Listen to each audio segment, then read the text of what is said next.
70% of the royalties that we collect in the mining is supposed to go to the national government. Whereas 20% is supposed to be sent back to the county to do what the county may feel to do with that money. And 10% now goes to the community. Over the years, from 2016, when the Mining Act was inaugurated, there has never been sharing of those royalties. Well, when we came into the office, we engaged the National Treasury, we engaged the Office of the Attorney General, and so far, 2.9 billion, being 20% shareable revenue to the county, has been allocated through the county government additional allocation fund. There's a bill that was passed, and we have given a schedule of 32 counties that are going to benefit from that fund. We expect that the money shall be sent to the counties before maybe the end of this financial year. However, the 10% that is meant to go to the communities has not been dispersed, simply because there was a need for a regulation to guide on how the 10% shall be shared. Because when we talk of a community, who is a community within a mining area? Who is this to share? Who will be responsible for this money? Because the money has been collected by the national government. It is coming from the National Treasury. So we need some accountability. And so far we have developed a framework for the 10% loyalty share. We have had a discussion with the Attorney General. We have presented it to them. And so far they have given us feedback. There's an issue which they want us to address, but we feel that before the end of this financial year also, we shall be able to be through with it. We have done a lot of engagement with the county government, with the communities. We have done public participation, but so far we feel that for us to unlock the 10%, this is the time. But on the same note, the communities do benefit in other forums.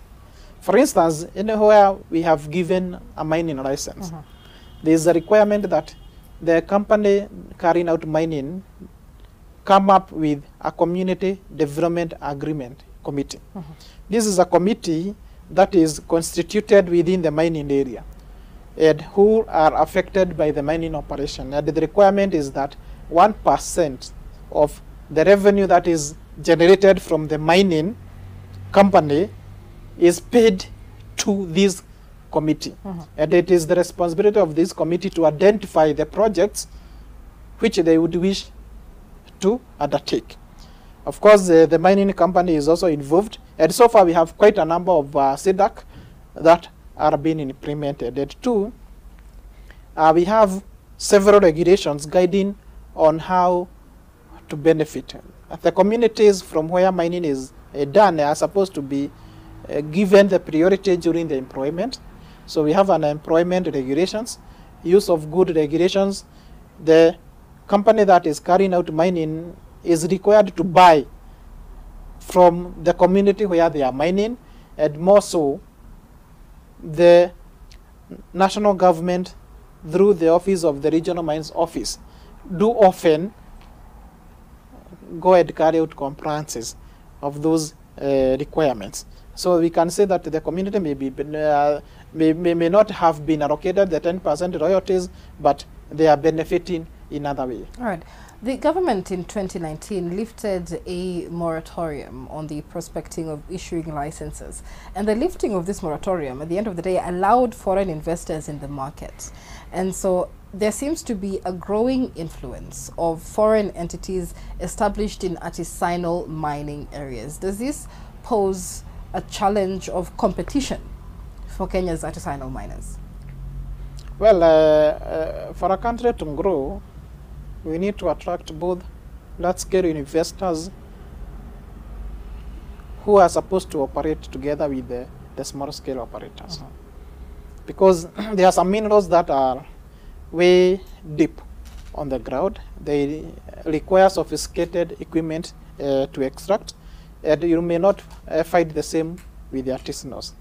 Moreover, you'll find that some ventures require a lot of capital, which may not be available locally with the artisanals. And therefore, there must be a mechanism on how to relate between the large-scale investors or the foreigners, whichever we may call them, with the locals or the artisanals.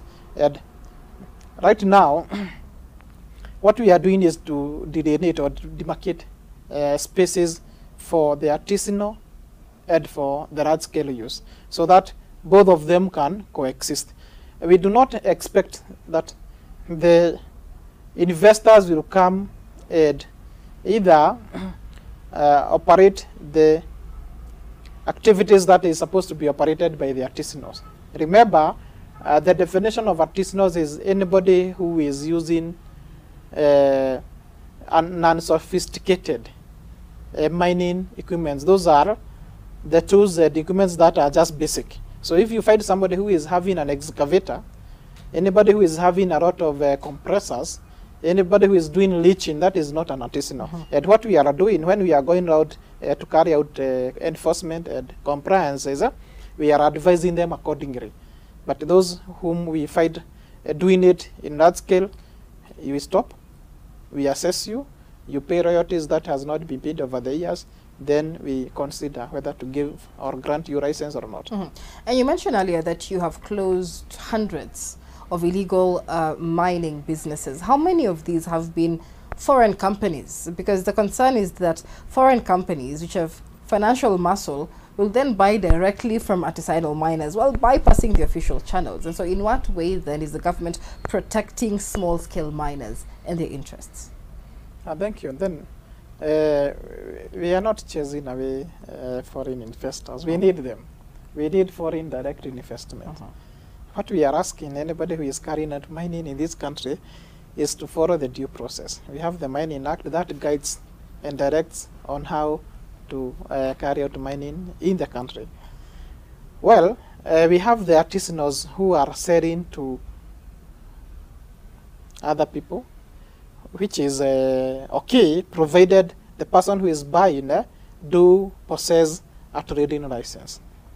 However, if we find whether foreign or locals who are operating any form of illegal mining, which I described as you are buying or selling minerals without a license, you are processing minerals without a license, you are prospecting minerals without a license, you are mining without a license, or you are using a certain license, misrepresenting it to do the service that you are not granted license to do, we are closing them.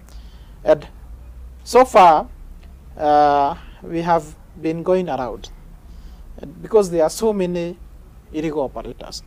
There are those whom we are just speaking to them, sending our people there, and then through an RRI program that we are running to facilitate them to apply, and we fast track their processing of their licenses.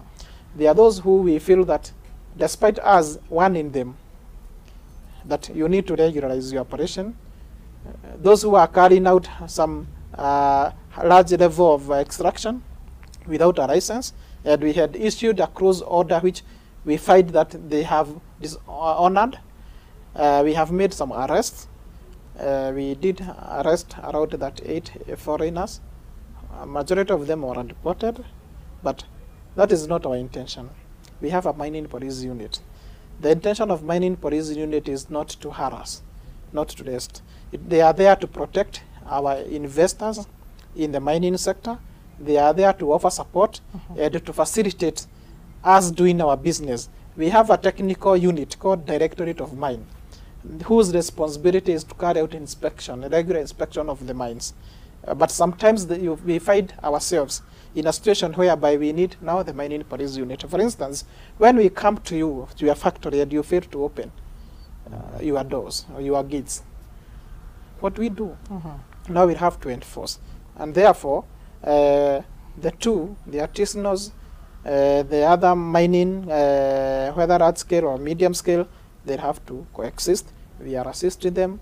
We are treating them as investors, and we are there to ensure that they have the right environment to do their business in this country.